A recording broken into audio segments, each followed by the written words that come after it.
What if I'm working with a shape and I only know one side of that shape, the length of that shape or the width of that shape?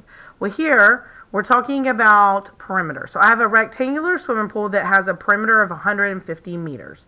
What is the width of the pool? Well, I have one of my measurements, but I am missing the other measurement that I need here to figure out the perimeter. Now remember, perimeter is when I'm going to do what? Add all sides, or we've talked about before, perimeter is equal to 2 times the length plus 2 times the width. Okay? So if I know that it's 2 times the length and 2 times the width, I know that I have, right now, I have 50, right? 50 times L. Now I know that the total perimeter of my pool is 150. So I don't have my measurements for my width, but I can go ahead and put in my 150 because I know that that is going to be 150. And then if I know that, sorry, I should have put a 2 here. So it's 50 times 2. All right, instead of L. So I made a mistake there. So I'm going to say 50 times 2. I know 50 times 2 is 100. Plus, I still don't know yet what this is over here, but I know that if I have 100 and I subtract 100 from 150, that this total has to end up to be 150. So I know that 100 plus 50, right? So I can do my subtraction.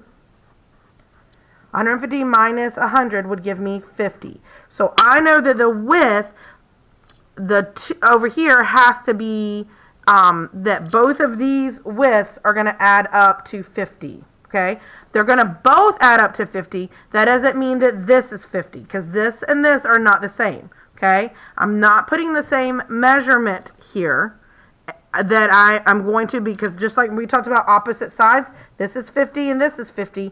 This can't be 50 and this cannot be 50, because if I do that, this is, and I add that, I'm going to end up with 200, not 150. Okay, so what I have to do is I have to take this 50 and divide it by 2. Because I would normally be multiplying it by 2, but now I have to split it in half. So now I'm going to divide it by 2, okay? So 50 divided by 2, right? How many, we're going to look at it, and how many 10s can I pull out? Well, I know I can pull out 20, because 20 times 2 is 40. And then I end up with 10. Now how many 1s can I pull out? Well, I know 5 times 2 is 10, so I'm going to pull out 5. I end up with 0. So right here, my answer is 25, right? And if I work it out, so I'm going to always check my work. If I go ahead and put 50 times 2 plus, we're saying 25 is now our answer, 25 times 2, and let's see if that works out. So 50 times 2 is 100. 25 times 2 is 50. 100 plus 50 is 150. Does that work?